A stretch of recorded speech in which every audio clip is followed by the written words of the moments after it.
जर तुम्ही माझ्या चॅनेलवर नवीन असाल आणि अजूनही माझं चॅनल सबस्क्राईब केलं नसेल तर प्लीज माझं चॅनल लाईक करा, शेअर करा आणि सबस्क्राईब करा. Hello, hi student, how are you? Welcome to my channel. Previous व्हिडिओमध्ये आपण प्रॉफिट कन्सर्न म्हणजे काय किंवा नॉट फॉर प्रॉफिट कन्सर्न म्हणजे काय किंवा अकाउंटिंग इयर जे काही आहे ते कधीपासून स्टार्ट होते, कधीपर्यंत एंड होते, त्यानंतर सॉल्वंट म्हणजे काय आणि इन्सॉल्वन्सीची संकल्पना काय आहे यावर आपण सविस्तर डिस्कस केलेलं आहे.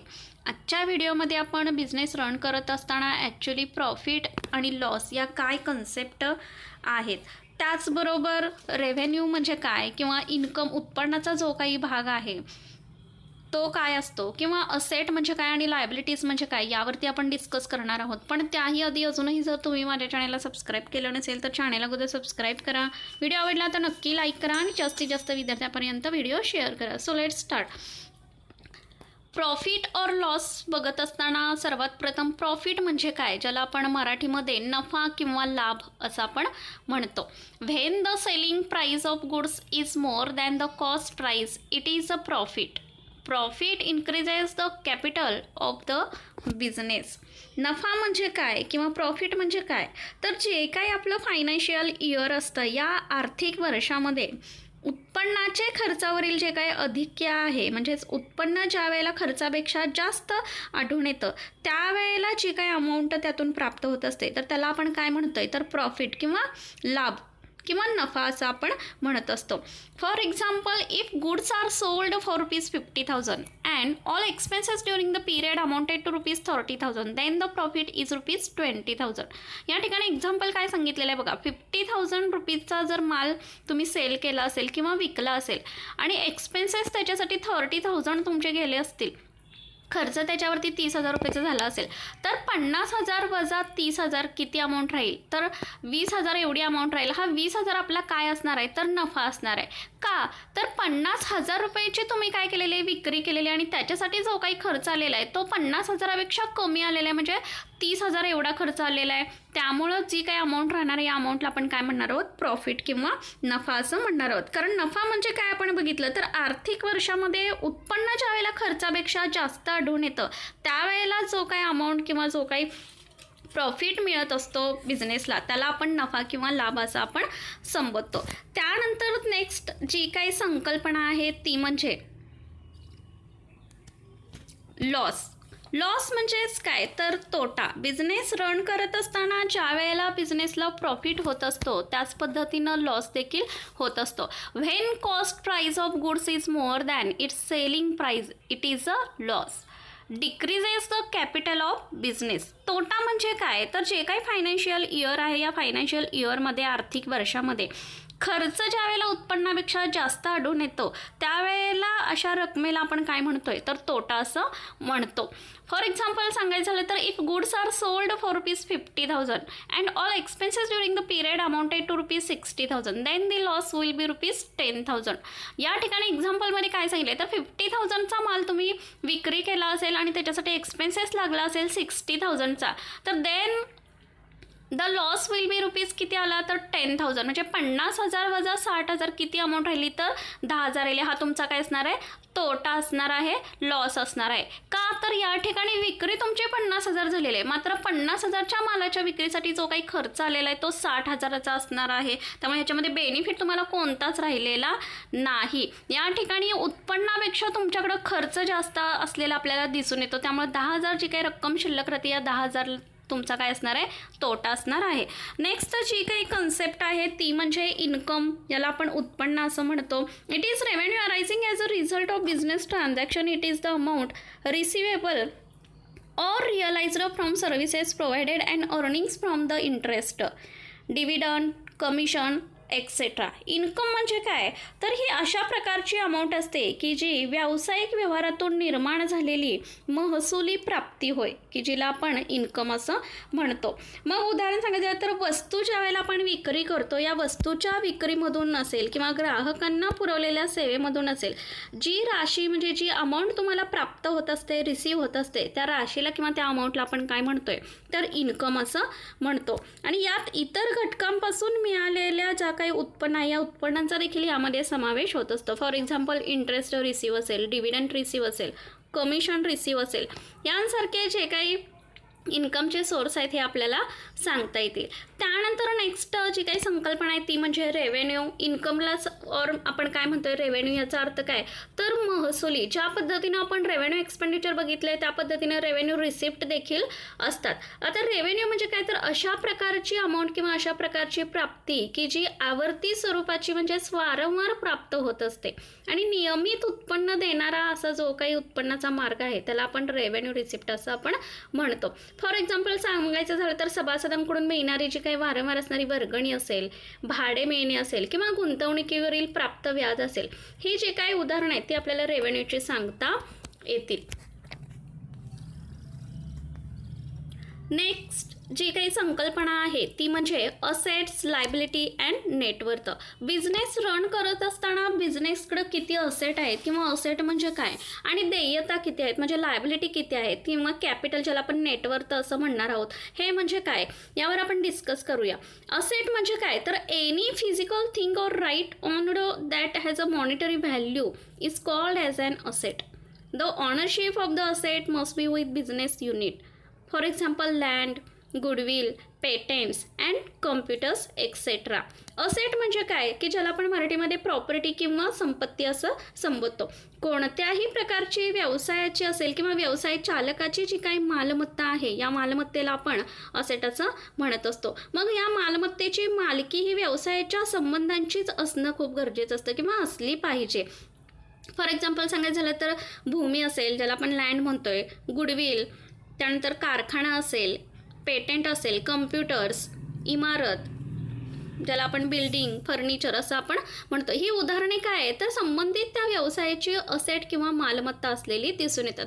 मग या असेटच्या पुढे जाऊन काही टाईप्स देखील पडलेले आपल्याला दिसून येतात. पहिला टाईप्स आहे तो म्हणजे फिक्स्ड असेट ज्याला आपण नॉन करंट असेट असं देखील म्हणतो. The assets which gives long term benefit to the business are known as fixed asset. For example land and building, plant and machinery, goodwill etcetera. These assets may be tangible or intangible. आता fixed asset म्हणजे काय तर अशा स्वरूपाच्या asset किंवा अशा स्वरूपाच्या संपत्ती की ज्या व्यवसायाला दीर्घ काळापर्यंत नफा देण्याचे काम करत असतात, लाभ देण्याचे काम करत असतात आणि अशा स्वरूपाच्या असेट ह्या व्यवसायाच्या दीर्घकालीन उपयोगासाठी खरेदी केल्या जातात.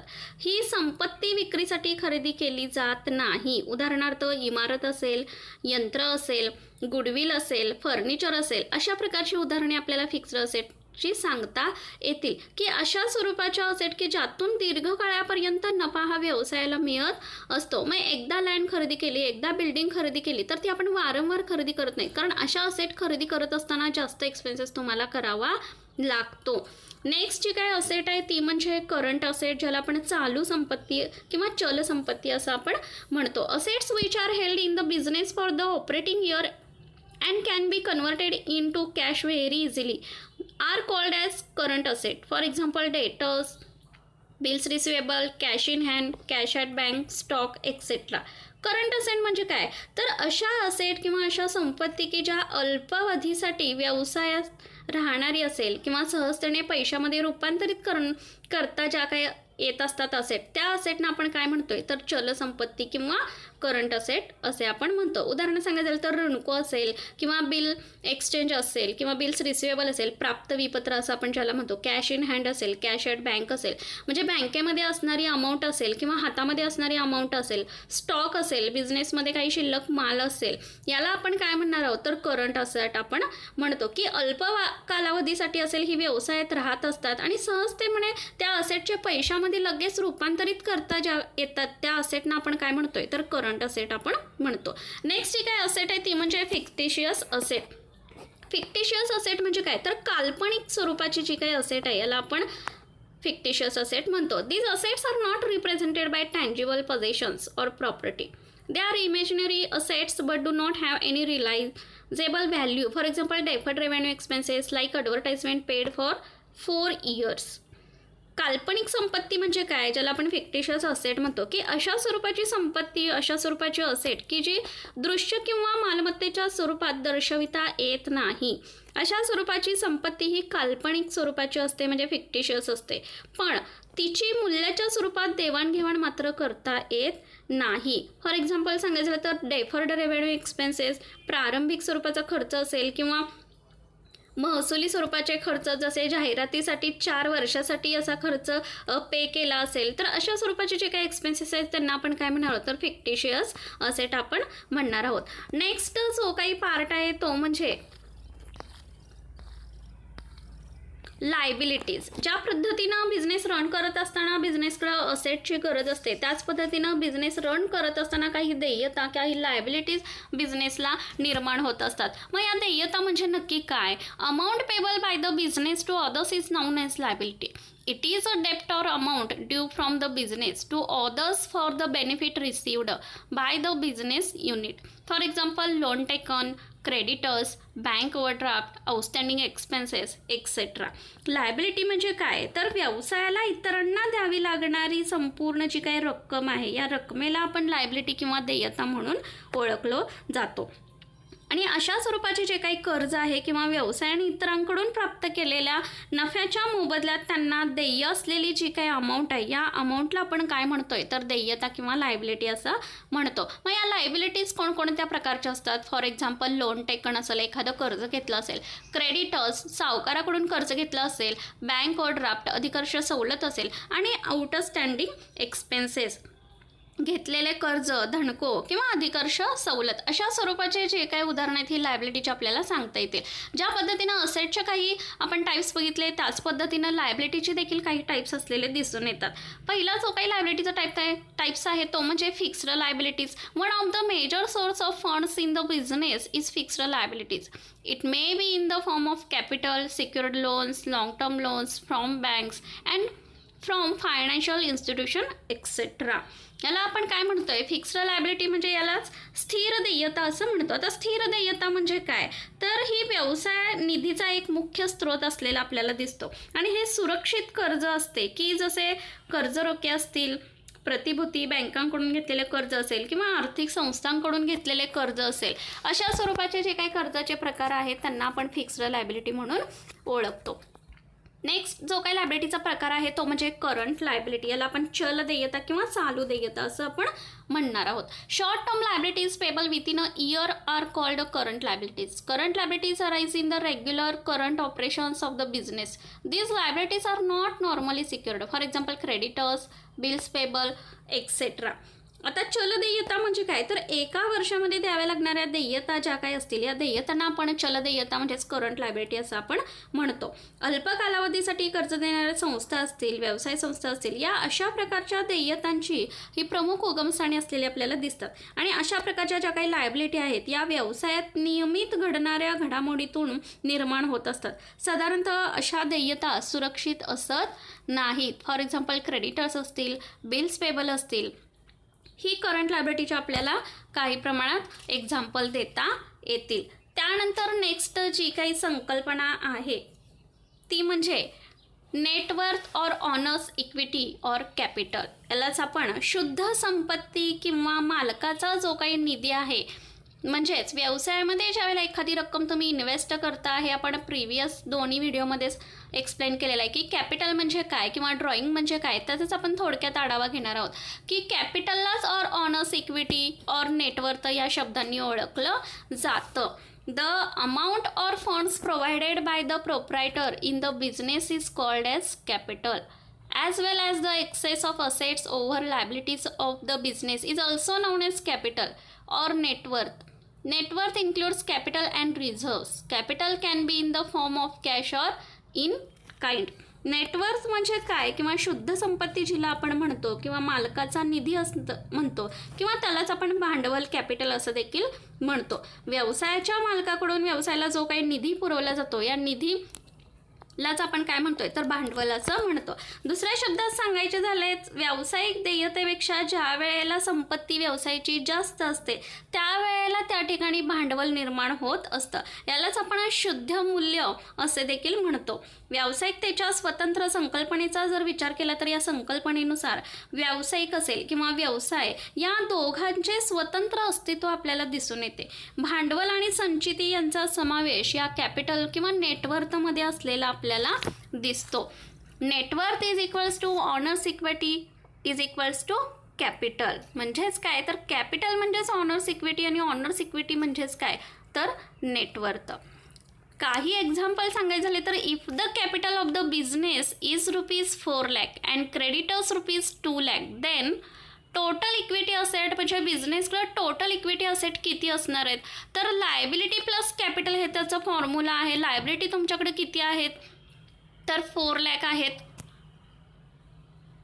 लायबिलिटी म्हणजे क्रेडिटर्स तुमच्याकडे किती आहेत तर 2 लाख आहेत प्लस कॅपिटल आपल्याला किती सांगितलेलं आहे बिझनेसमध्ये तर 4 लाख सांगितलेलं आहे. जसं आपण असेटमध्ये बघितलं तर असेट का म्हणजे काय तर लायबिलिटी प्लस कॅपिटल ज्या वेळेला एकत्र येतात त्यावेळेला त्या बिझनेसची असेट काय होत असते क्रिएट होत असते. त्यामुळं लायबिलिटी प्लस कॅपिटल म्हणजे 2 lakh plus 4 lakh is equals to 6 lakh ही त्या बिझनेसची काय असणार आहे इक्विटी म्हणजे असेट असणार आहे. नेक्स्ट एक्झाम्पल सांगायचं झालं तर it total assets are ₹1,50,000 and outside liabilities are ₹50,000. The creditors equity liability या ठिकाणी क्रेडिटर्स इक्विटी लायबिलिटी आपण किती काढणार आहोत तर इज इक्वल्स टू त्याचा फॉर्म्युला काय assets minus capital.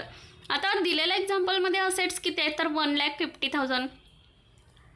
Liability outside liability म्हणजे कॅपिटल किती आहे तर 50,000 त्यांनी सांगितलेलं आहे आणि कॅल्क्युलेट आपल्याला क्रेडिटर्स इक्विटी लायबिलिटी काय करायची आहे त्यांनी सांगितलेली आहे 50,000. त्यामुळे outside liabilities are 50,000 is equals to asset किती सांगितले तर 1,50,000 हे मायनस करून किती आले आपल्याकडं तर 1 लाख एवढं कॅपिटल असणार आहे. If total assets of the business are ₹5 lakh and outside liabilities are ₹2 lakh the owners equity capital. आता ऑनर्स इक्विटी कॅपिटल आपल्याकडे किती असणार आहे बघा असेट या ठिकाणी 5 लाख सांगितलेलं आहे आणि आउटसाइड लायबिलिटीज किती सांगितले तर 2 लाख. त्यामुळे 5 lakh minus 2 lakh is equals to 3 lakh हे ऑनर्स इक्विटी कॅपिटल असणार आहेत. त्यानंतर जी काही कन्सेप्ट महत्त्वाची आहे ती म्हणजे कॉन्टिंजंट लायबिलिटी. कॉन्टिंजंट लायबिलिटी म्हणजे काय तर बिझनेस रन करत असताना ज्या काही आकस्मिकपणे ज्या काही अचानकपणे निर्माण होणाऱ्या देयता असतील लायबिलिटी असतील त्यांना आपण काय म्हणणार आहोत तर कॉन्टिंजंट लायबिलिटी असं आपण म्हणतो. A liability which may arise in future depends on happening or non happening of certain event it's called as contingent liability. अशा प्रकारच्या लायबिलिटी किंवा अशा प्रकारच्या देयता की ज्या भविष्यात घडणाऱ्या किंवा न घडणाऱ्या अचानक घटनांतून काय होत असतात तर त्या निर्माण होत असतात. आणि अशा प्रकारच्या ज्या काही लायबिलिटीज आहेत देयता आहेत ह्या निश्चित स्वरूपाच्या दिसून येत नाहीत म्हणून त्या ताळेबंदाच्या म्हणजे बॅलन्स शीटच्या लायबिलिटी साईडला आपण त्या दर्शवित नाहीतर अदर ज्या काही लायबिलिटी आहेत या सर्व लायबिलिटी आपण बॅलन्स शीटच्या लायबिलिटी साईडला दर्शवून घेत असतो. मात्र कॉन्टिंजंट लायबिलिटी ही बॅलन्स शीटच्या लायबिलिटी साईडला आपण दर्शवित नाही. As it is not confirmed or perfect liability it does not affect the financial position of the business and therefore it is not shown on the liability side of the balance sheet but it is shown by way of footnote to balance sheet simply as information. काय सांगितलं आहे तर कॉन्टिंजंट liability balance शीटमध्ये देयता साईडला म्हणजे liability साईडला आपण दर्शवित नाहीत. मात्र परंतु काही माहिती म्हणून महत्त्वाची माहिती म्हणून ही टिपद्वारे बॅलन्स शीटच्या तळाशी म्हणजे शेवटीला आपण ती दर्शवू शकतो. For example a worker makes a claim for compensation of ₹5,000 against the business and the decision is pending in the court. It may be a future liability for business on a happening of an event. That's it. Court verdict. काय सांगितलं त्यांनी एक्झाम्पलमध्ये तर एखाद्या कामगाराने नुकसान भरपाई म्हणून 5,000 म्हणजे 5,000 रुपयेचा जर दावा केला असेल आणि हे प्रकरण कोर्टात जात असेल तर भविष्यकालीन जी काही लायबिलिटी आहे, भविष्यकालीन ही जी काही देयता आहे ही म्हणून कॉन्टिंजंट लायबिलिटी म्हणून काय होते, घोषित होत असते. आणि ही व्यवसायाची घडलेली घटना, ही बाब न्यायालयाचा आदेश म्हणून दर्शवणं खूप गरजेचं असतं. त्यामुळं बॅलन्स शीटच्या जी आहे ही बॅलन्स शीटच्या शेवटी ही माहिती टिपद्वारे बॅलन्स शीटच्या तळाशी किंवा शेवटीला काय करू शकतो, आपण दर्शवू शकतो. व्हिडिओ आवडला तर नक्की लाईक करा आणि जास्तीत जास्त विद्यार्थ्यांपर्यंत व्हिडिओ शेअर करा. थँक्यू. Take care.